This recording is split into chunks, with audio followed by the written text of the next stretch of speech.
Dharma Wacana hari ini judulnya Sopo Ingsun Sopo Gusti. Ini dari yang terakhir tentang Pancastrada.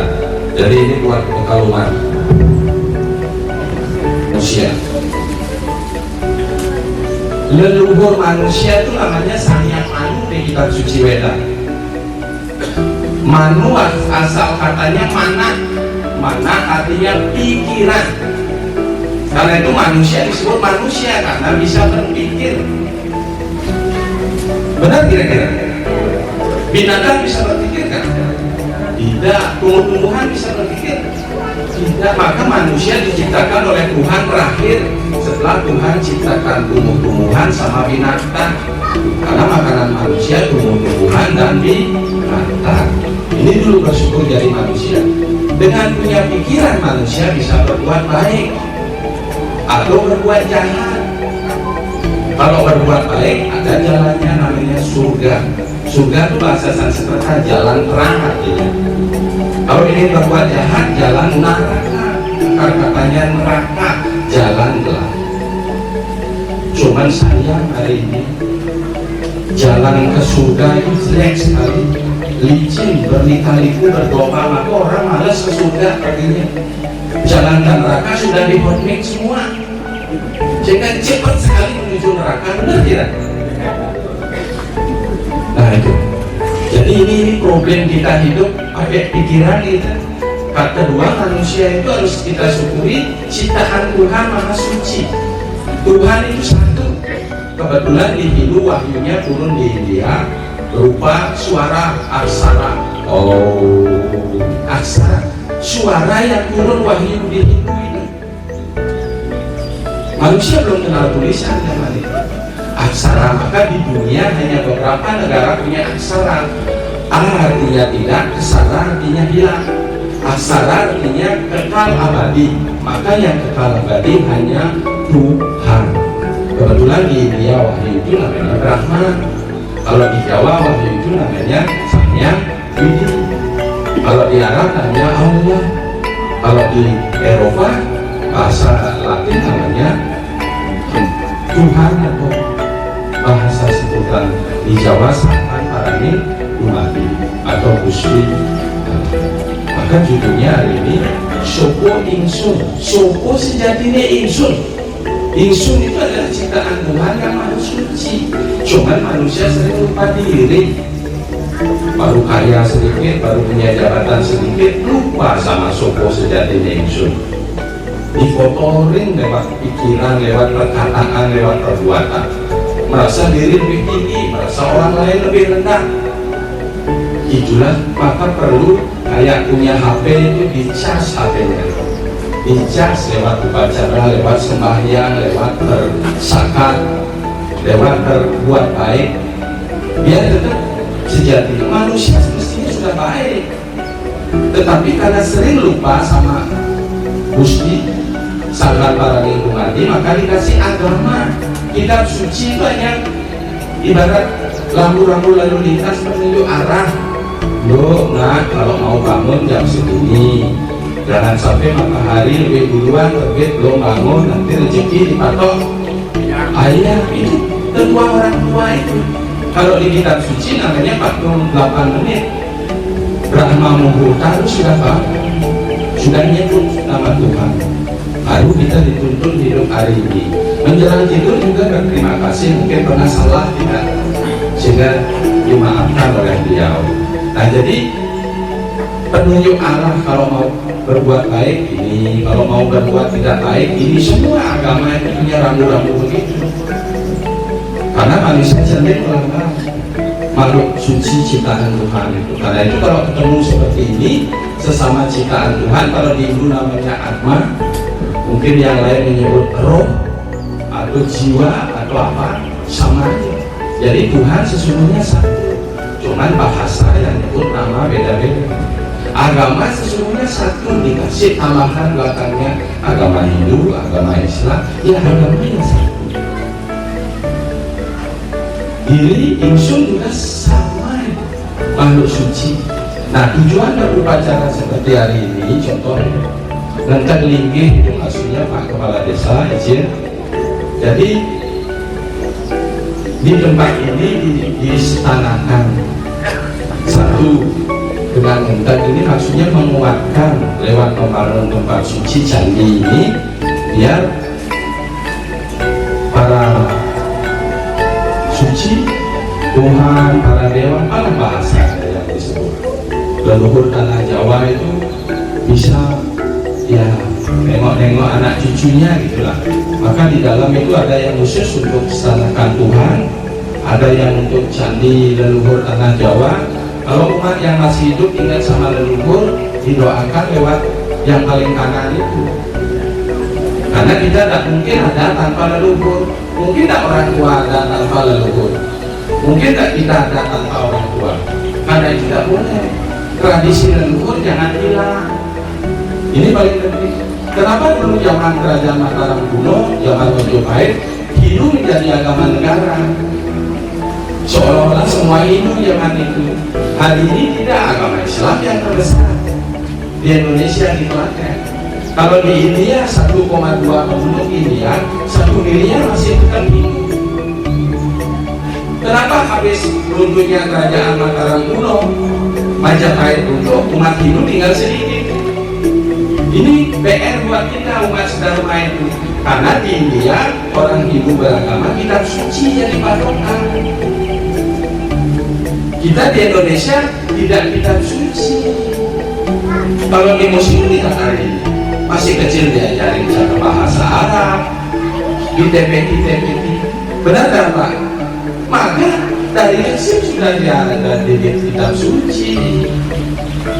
Di India walaupun rajanya pernah orang Islam, Raja Akbar pernah nonton orang Cina jadi raja, Mongol, kubekan, tapi rakyatnya tetap dia beragama Hindu karena kitab suci. Di Kristen ya ke gereja bawa kitab, benar tak Pak? Ini kita pentingnya begitu. Setuju tak kira-kira? Di dalam Sarah Samusaya 1 hari orang Hindu harus baca 1 sloka. Ini desa toleransi yang penuh berkah. Maka dalam kitab suci, siapa yang lupa pada tradisi leluhur, contoh copakal, pisang kayu, ingkung, kembangan setaman, pasti hidup keluarga itu akan kacau balau. Tidak boleh menghilangkan tradisi leluhur. Kami warisi lontar kuno Batur kawasan petak namanya dari zaman Majapahit, zaman Mataram kuno, bahkan zaman kerajaan Salakanagara Hindu pertama di Jawa Barat abad kedua Salokonego. Ayo kita tan eling ring kawitante. Siapa yang tidak ajak menjalankan tradisi leluhur sampai menghilangkan tradisi leluhur di keluarga, keluarga itu akan hancur. Karena dulu ini sanggup dah jalankan tradisi leluhur, copakal, ingkung. Makanya sekarang kata ini kalau di Bali Pak Kepala Desa, upacara semacam ini 1 miliar nggak bisa biaya. Biar Tuhan. Di sini tidak lebih dari 5 juta. Bukan dulu bagus macam. Ini luar biasa tradisi leluhur tanah Jawa sesaji. Ini sekali lagi. Jadi setiap upacara kita makanya semangat terakhir Om Santi Santi, artinya damai di hati, damai di surga, damai di akhir. Itu. Jadi itu sekali lagi. Nah, untuk bisa kita hidup itu bahagia, sukinah, awalnya dari perkawinan dulu, pernikahan dulu. Di Hindu itu kitab suci Hindu Bapak Ibu, umat Hindu sedharma isinya cuma 2 warna asrama. Profesi warna sesuai dengan Brahmana, itu para pendeta itu Brahmana, wasi itu masuk Brahmana ya profesinya. Ada kesatria kita pegawai negeri, ada tentara, ada polisi itu membela negara kesatria. Waisya pedagang, petani itu semua tanpa mereka tidak ada. Maka di Hindu petani itu profesi paling mulia. Di Di mana-mana ada sumber air, ada hutan, ada pasti petani yang paling peduli. Bukan hanya untuk petani, kondisi di sini petani. Jangan tanpa ada petani, apa yang kita makan, snack-snack yang ada di depan, semua sudah ada petani. Cuman petani harus dekat sama alam, nandurnya, kapan musimnya. Tradisi leluhur di sini ada wiwitan masih ada Pak. Itu jangan hilang. Sampai mau masak nasi, ngambil beras itu ada ujuk-ujuknya. Itu leluhur meletakkan dasar-dasar yang bagus. Kalau di Muslim mungkin apa istilahnya hablumil balah, hablumil nanas, hablumil alam. Alamnya yang tidak disebut, benar kan? Rahmatan Tuhan, rahmat alam, alam. Kalau alam ini kan rusak, tak bisa. Desa ini kenapa menjadi desa yang makmur? Itu ada bukit, sumber air, ada hutan, itu masih dilestarikan. Hutan dulu untuk kepala desa ini peduli sama alam. Jaga hutan, wono kertik. Nah jadi itu yang paling penting yang ingin kami sampaikan. Jadi sekali lagi, Brahmana, Ksatria, Waisya, Sudra. Sudra itu serbaguna profesinya. Kedua adalah itu warna namanya. Asrama itu usia harapan hidup. Di Jawa Tengah, di Boyolali, rata-rata usia harapan hidup 72 tahun. Kita umurnya pendek. Kalau zaman dulu leluhur kita 100 tahun. Sekarang kita cuma 72 tahun umur kita.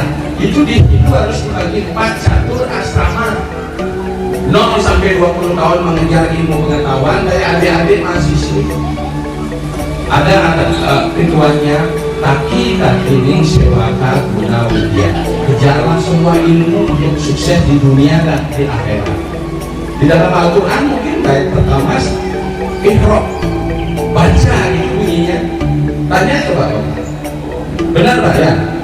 Disuruh baca kita biar ini pinter. Kalau di itu pegawai kita bab 9 sloka 2, Raja Widya Raja Punya Awitra tidak utama rakyat seorang dharma susukan karma. Inilah ilmu pengetahuan untuk hidupmu. Itu Tuhan disuruh adik-adik ini disuruh kejar ilmu, karena Weda itu artinya ilmu pengetahuan, akar katanya fit, ilmu pengetahuan. Kalau ingin sukses di dunia dan akhirat, kejar ilmu. Tepuk tangan dulu.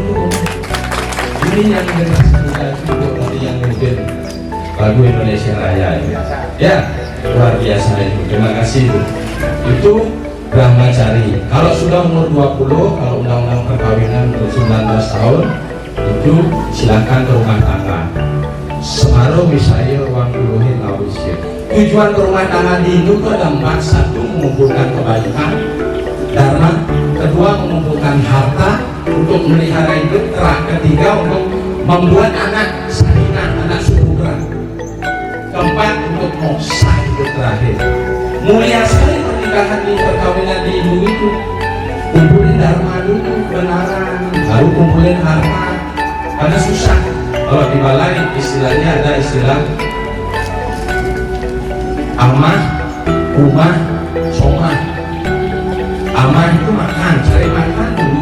Kedua, omah punya rumah dulu, baru cari istri atau suami gitu. Tak boleh dibalik cari istri dulu belum punya rumah, ya susah. Memperhatiin orang tua, mertua, benar gak? Tepuk tangan dulu. Dulu kita bilang kalau usia sudah 40 tahun, sekarang sampai 60 tahun, namanya sanyasin, apa namanya itu warna prasta. Kalau dulu orang-orang tua ke hutan dia apa namanya makrifat hakikat, meditasi, bertapa dan sebagainya. Kenapa ke hutan? Untuk membunuh ego sebenarnya. Kalau di sini kan banyak gangguan tuh. Baru semedi dagang bakso datang, baru semedi dagang macam-macam datang. Kalau di hutan kan tidak ada dagang kan. Ego kita ya bisa dikurangi. Itu maksud leluhur dulu. usia kalau usia 60 tahun ke atas itu namanya sari yasin, melepas duniawi Pak. Kalau punya tanah kasih anak-anak, sudah lepas itu selesaikan. Saya kebetulan ngurus aset tanah Pak, kepala desa, mahal sekali biaya balik nama tanah kan, BPHTB. Saya dapat uang banyak dari sana Pak. Sekarang saya bantu kalau ada masyarakat minta bantuan ya kita bayar separuh aja.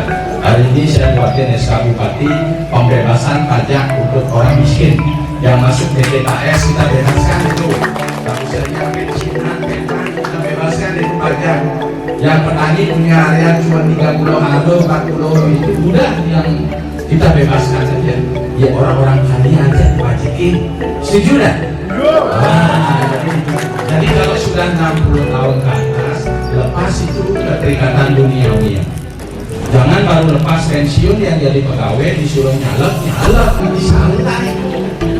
Apa masalah itu? Mungkin dikasih yang mudah-mudah urusan.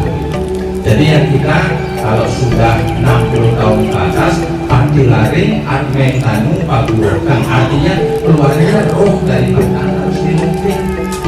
Keluarnya atma dari tubuh ini dilatih. Kita pasti mati semua. Biar matinya senyum loh, bahagia matinya, jangan tersiksa begitu matinya. Kalau tidak disetting dari sekarang nggak bisa. Itulah intisari ajaran kitab suci Weda warna asrama. Nah kira-kira itu. Jadi sekali lagi cukup itu aja dulu, nggak perlu banyak-banyak, nanti lagi kita ketemu. Jadi sekali lagi pesan saya buat umat Hindu di sini, bantu Pak Kepala Desa.